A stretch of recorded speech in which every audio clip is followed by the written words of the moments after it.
Assalamualaikum warahmatullahi wabarakatuh. Salam kemanusiaan. Halo teman-teman semua, perkenalkan nama saya Fiona Elvionita. Saya perwakilan dari SMA Negeri 1 Buai Pemacah.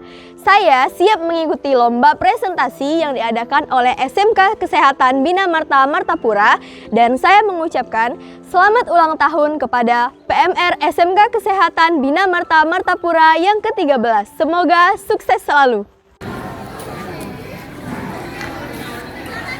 Teman-teman tahu nggak sih apa itu Palang Merah Indonesia? Palang Merah Indonesia adalah organisasi perhimpunan nasional di Indonesia yang bergerak di bidang sosial kemanusiaan. Berdirinya Palang Merah di Indonesia sebenarnya sudah dimulai sejak masa sebelum Perang Dunia Kedua. Saat itu, tepatnya pada tanggal 21 Oktober 1873, pemerintah kolonial Belanda mendirikan Palang Merah di Indonesia dengan nama Nederlands Rode Kruis Afdeling Indi atau yang disingkat dengan NERKAI, yang kemudian dibubarkan pada saat kependudukan Jepang. Perjuangan mendirikan Palang Merah di Indonesia sendiri diawali sekitar tahun 1932. Kegiatan ini dipelopori oleh Dr. R.C.L. Senduk dan Dr. Bahadur Johan. Rencana ini mendapat dukungan yang luas terutama dari kalangan terpelajar Indonesia. Mereka berusaha membawa rancangan ini ke dalam sidang konferensi NERKAI pada tahun 1940 walaupun akhirnya ditolak mentah-mentah. Terpaksa, rancangan tersebut harus disimpan untuk menunggu kesempatan yang tepat.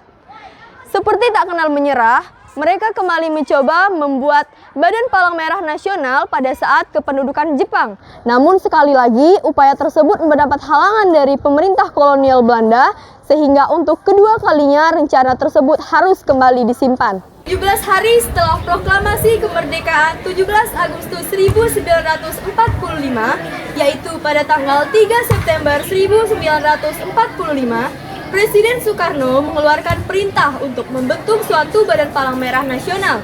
Atas perintah Presiden, maka Dr. Buntaran yang saat itu menjabat sebagai Menteri Kesehatan Republik Indonesia Kabinet 1 pada tanggal 5 September 1945 membentuk Panitia 5 yang terdiri dari Dr. R. Mohtar sebagai Ketua, Dr. Bahadur Johan sebagai penulis, dan Dr. Johanna, Dr. Marzuki, Dr. Sitanela sebagai anggota.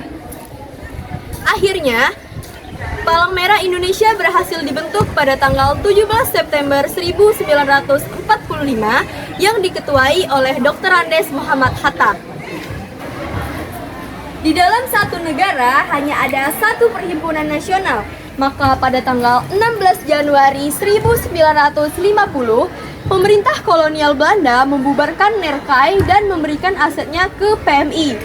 Dari NERKAI diwakili oleh Dr. B. Van Trick dan dari PMI diwakili oleh Dr. Bahadur Johan. PMI merintis kegiatannya melalui bantuan korban perang revolusi kemerdekaan Republik Indonesia dan pengembalian tawanan perang sekutu maupun Jepang.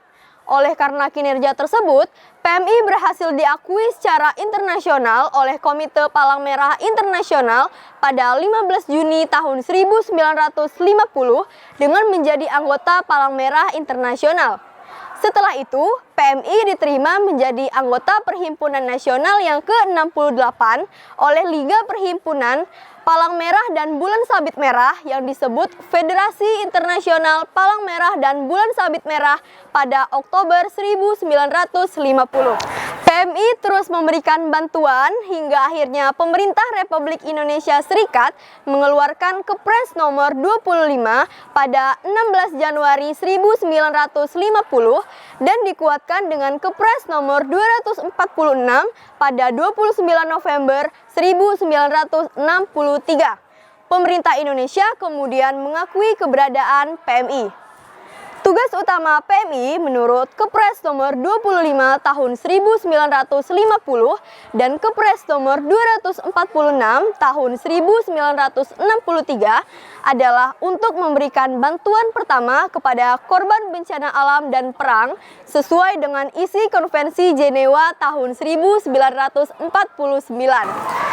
Pada tahun 2018, PMI adalah organisasi kemanusiaan yang berstatus badan hukum, dikuatkan dengan Undang-Undang Nomor 1 Tahun 2018 tentang Kepalang-merahan, guna menjalankan kegiatan Kepalang-merahan sebagaimana isi Konvensi Jenewa tahun 1949, dengan tujuan untuk mencegah dan meringankan penderitaan serta melindungi korban bencana dan korban perang tanpa membedakan agama, bangsa, suku bangsa, jenis kelamin, warna kulit, golongan, dan pandangan politik. Adapun tugas yang dilakukan PMI adalah memberikan bantuan kepada korban konflik bersenjata, kerusuhan, dan lainnya, memberikan pelayanan darah sesuai dengan peraturan perundang-undangan, memberikan bantuan kepada korban bencana alam dan korban musibah di dalam dan di luar negeri, membantu dalam pelayanan kesehatan dan sosial, melaksanakan tugas kemanusiaan lainnya yang diberikan oleh pemerintah. Berdasarkan data per Februari 2019, PMI telah berdiri di 33 provinsi, 474 kabupaten kota, 3.400 kecamatan, dan memiliki hampir 1,5 juta sukarelawan yang siap memberikan bantuan. Sekian presentasi singkat materi Kepalang-merahan dari saya. Salam kemanusiaan. Saya akhiri, wassalamualaikum warahmatullahi wabarakatuh.